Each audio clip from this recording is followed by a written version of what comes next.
Hello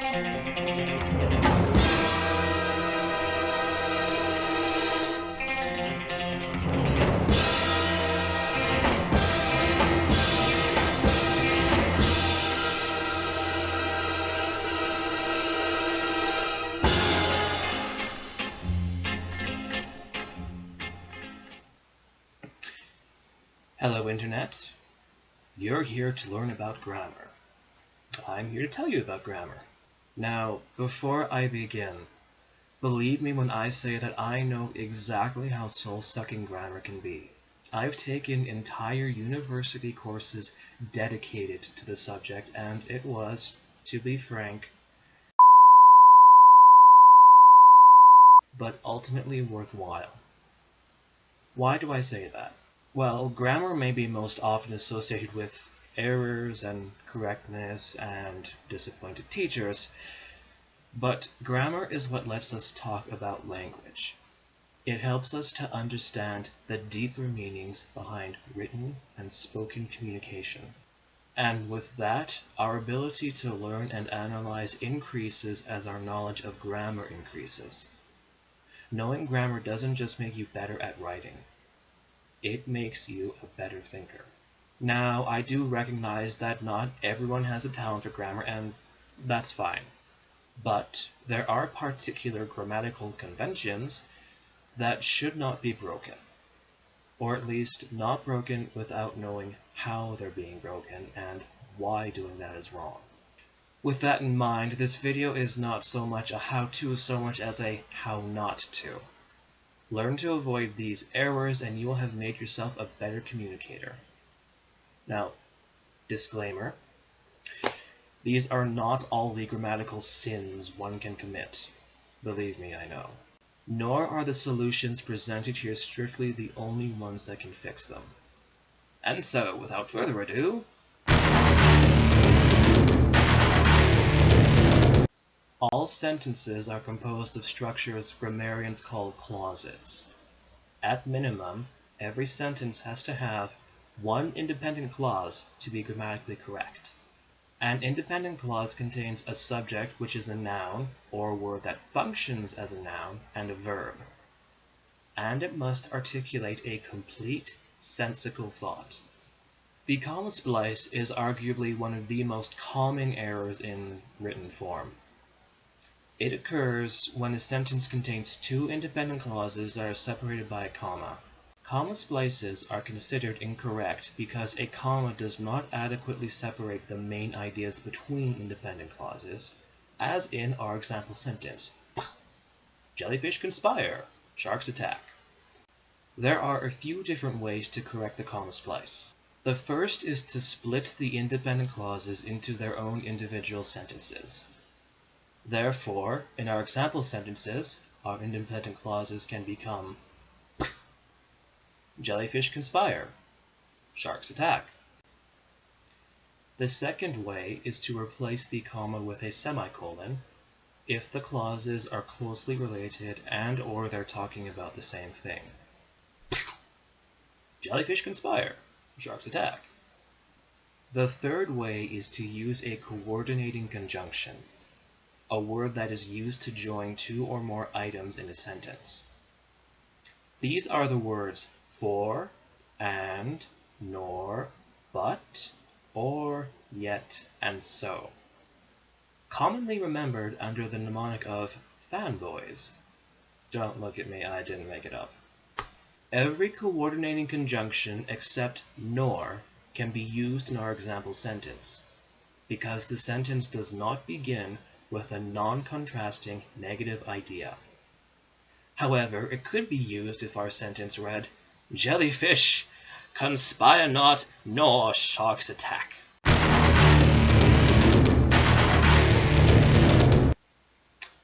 Similar to the comma splice, the run-together sentence, which is also called the run-on sentence, results from a lack of punctuation between two independent clauses that are not joined by a conjunction, as we see in this sentence. I have a friend who pushes bears. She is extremely tall. It's true, I do. The same solutions to fixing the comma splice can be applied here. split the independent clauses into individual sentences, use a semicolon, or use a coordinating conjunction.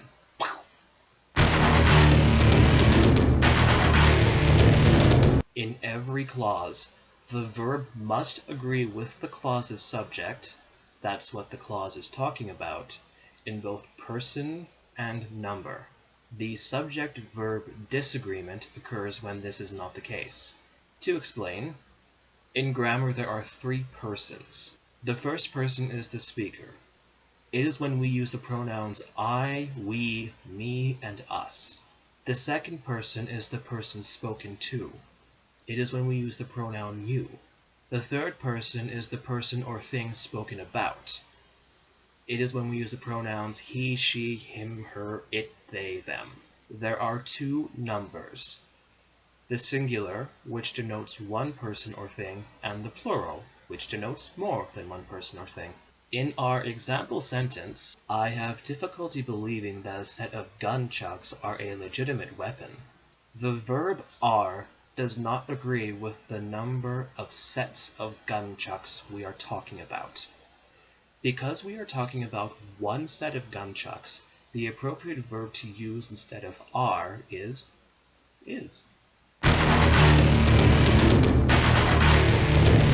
Pronouns are nouns that are used in the place of nouns when repetition of the noun would be awkward.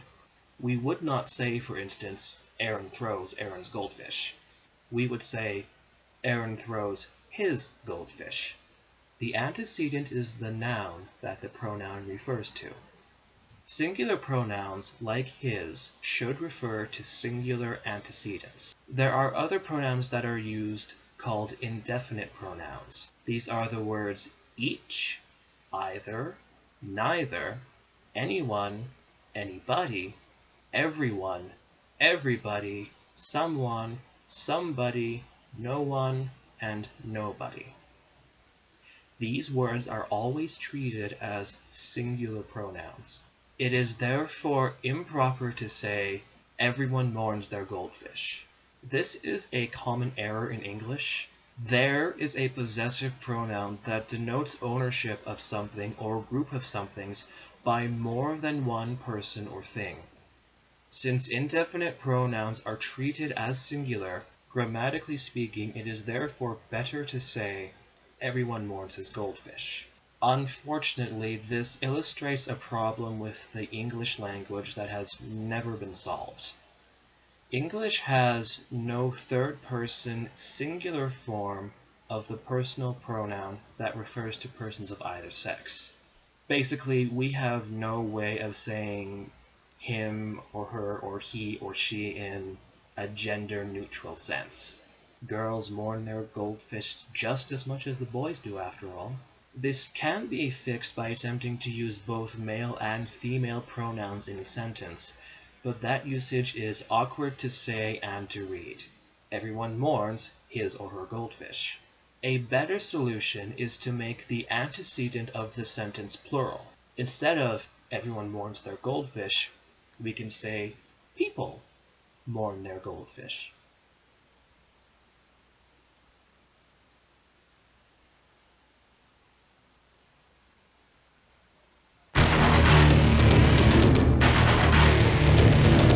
A modifier is a word, phrase, or other sentence element that describes, qualifies, or limits another element of the same sentence.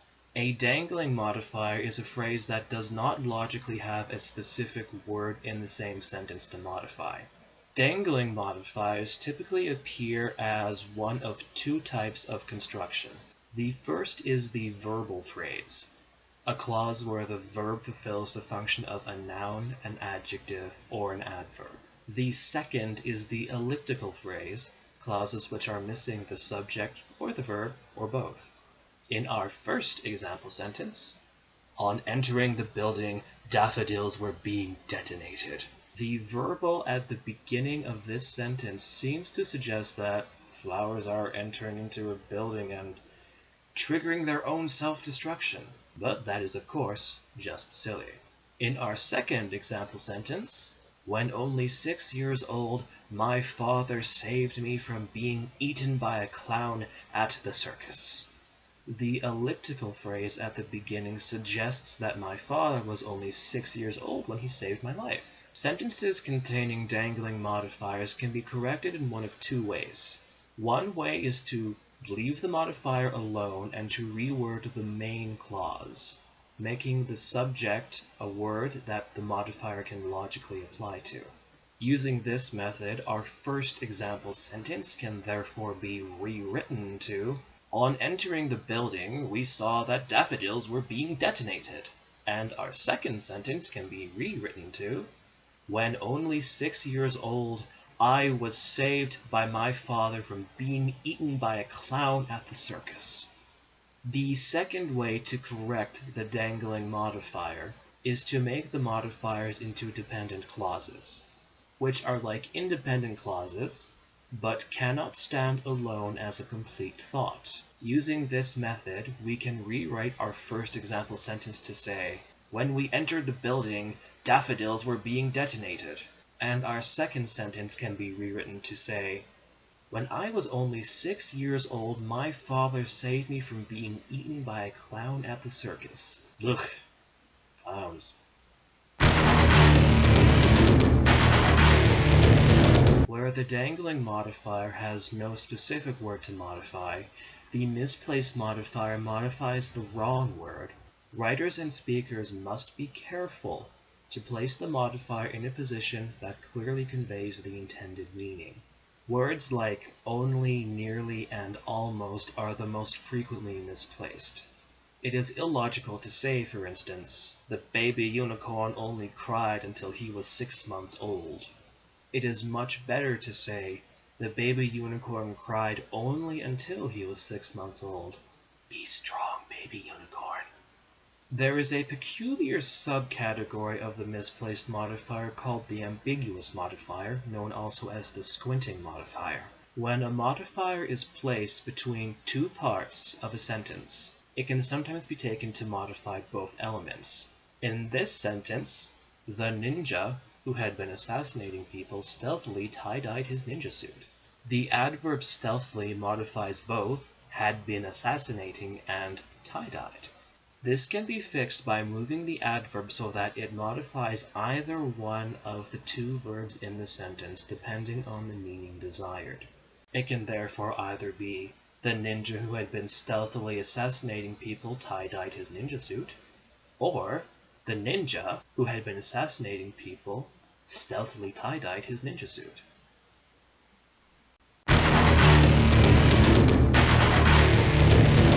On the level of structure, grammarians divide sentences into clauses, but on the level of meaning, they can be divided according to subject and predicate. Similar to clauses, the subject is what the sentence is talking about. The predicate is the part of the sentence that makes a statement about the subject and always contains the sentence's main verb. A sentence fragment is therefore a part of a sentence, written and punctuated like a complete sentence, but is missing some key element. Take this sentence. The inhumanly tall man with the blank face and the nice suit standing in the forest. What about him? This is an incomplete thought. This fragment has no predicate. There needs to be more to it in order for it to be a proper sentence. Therefore, it could be, the inhumanly tall man with the blank face and the nice suit standing in the forest wanted his manuscript pages returned to him. Now, I do realize that sentence fragments, especially short sentence fragments, can be used to great stylistic effect in writing, particularly when writing description or especially fast-paced scenes. There are also fragments which are allowable, typically expressions like, the sooner the better, or ugh, anything but that. Interjections and exclamatory phrases, such as ouch and not so, are also acceptable. However, fragments of any kind are best used sparingly. Like all the beauties of language, they tend to be used too frequently, most often by inexperienced writers. And there you have it, 7 of the most common grammatical errors. I hope you have found this tutorial helpful. Go forth and demonstrate your newfound grammatical correctness, or I will find you and squeeze it out of you like a tube of toothpaste.